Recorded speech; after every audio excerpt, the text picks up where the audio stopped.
Everyone, welcome to my channel SST with Amita. In previous lecture, we have done topic what is resource, their classification, sustainable development and Agenda 21.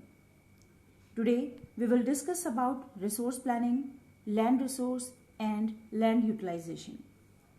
So let's start with our first topic, that is resource planning.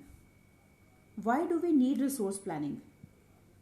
To develop, we need development. To develop resources, अगर resources को हमें develop करना है तो हमें उसके लिए developmental plans बनाने पड़ते हैं, उन्हें एग्जीक्यूट करना पड़ता है और एग्जीक्यूट करने के लिए जो बेस्ट फॉर्म है वो है sustainable development. We need resource planning because resources are unequal and unevenly distributed. जैसे कि झारखंड एक आयरन और रिच स्टेट है, लेकिन वहाँ पर टाइडल एनर्जी का कोई भी स्कोप नहीं है क्योंकि वहाँ पर कोस्ट लाइन ही नहीं है. तो इस तरह से रिसोर्सेज अनइवनली और अनइक्वली डिस्ट्रीब्यूटेड हैं. So that is why we need resource planning. Now there are 3 steps to execute the resource planning in all over the world. First is identifying. Identifying what? इसमें हम ये identify करते हैं कि resources कहाँ पर हैं, कितनी क्वांटिटी में हैं. Means identify resource in quantitative and qualitative terms. अब हमें ये पता चल गया कि रिसोर्स हैं तो उन्हें एक्सट्रैक्ट भी करना होगा. तो हमारा नेक्स्ट स्टेप होगा इवॉल्विंग प्लानिंग स्ट्रक्चर. इसमें हम देखते हैं कि किस तरह से रिसोर्सेज को एक्सट्रैक्ट किया जाए, क्या टेक्नोलॉजी यूज़ की जाए जिससे हम उन रिसोर्सेज को यूज़ में ला सकें. Now third step is overall development. Means जो रिसोर्सेज हमें मिले हैं वो तो किसी पर्टिकुलर एरिया में मिले हैं, लेकिन उनकी ज़रूरत तो पूरी कंट्री में होगी. तो overall development includes matching the resources development plan with national development plan. मतलब उन रिसोर्सेज को इस तरह से डेवलप किया जाए कि पूरे नेशन डेवलपमेंट में एक इम्पॉर्टेंट रोल प्ले करे. So what are the 3 steps for resource planning? First is identifying, means where are the resources and in what amount. Second is planning structure, so that how can extract the resources. And third step is overall development, which includes matching the resource development plan with national development plan. Now our next topic is conservation of resources. There is a wonderful statement given by our national father Mahatma Gandhi. उन्होंने कहा था that there is enough for everybody's need but not for anybody's grid.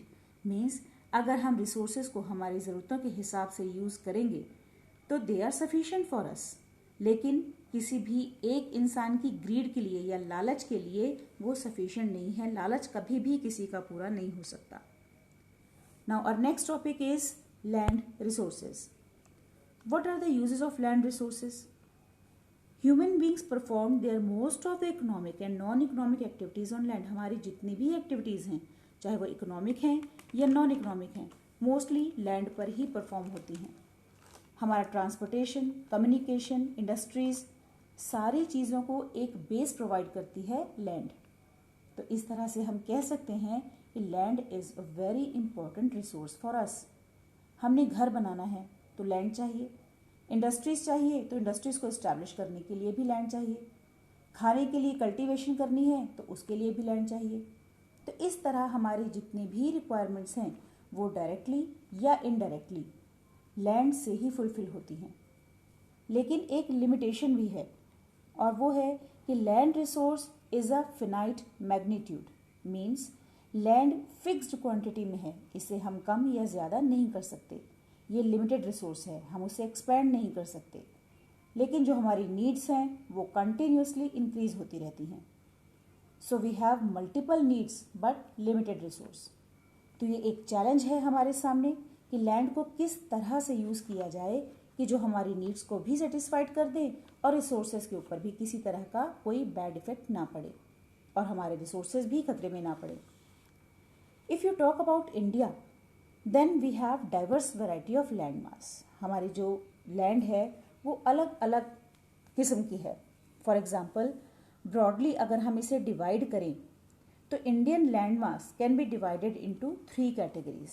मोटे तौर पर हम इसे 3 parts में divide कर सकते हैं। पहली कैटेगरी है प्लेन एरिया। हमारे टोटल ज्योग्राफिकल एरिया का 43% प्लेन एरिया की कैटेगरी में आता है। उसके बाद 30% land mass is equipped by mountains and at last 27% of Indian land mass is covered with plateau. Now our next topic is land utilization, means land के क्या क्या uses हैं। So हम start करते हैं forest से। सबसे पहला जो use है land का वो है forest।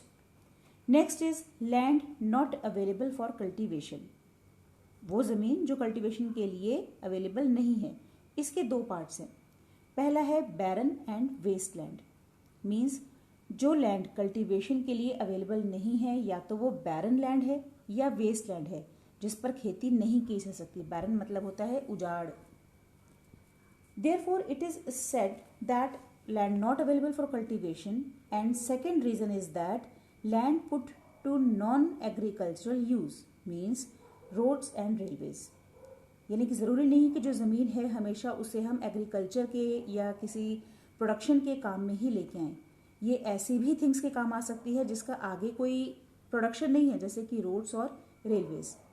So it is not for use for cultivation.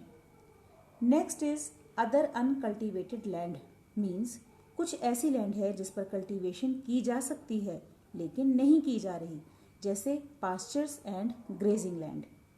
And other is land miscellaneous tree crop, मतलब वहाँ खेती तो की जा सकती है पर वहाँ पर नेचुरली जो ट्री ग्रो हुए हैं उन्हें कट नहीं कर सकते। तो ये दोनों पॉइंट हो गए अदर अनकल्टिवेटेड लैंड की कैटेगरी में। नेक्स्ट कैटेगरी हमारी आती है fallow land. It is also subdivided into 2 parts, that is current fallow land and other than current fallow land.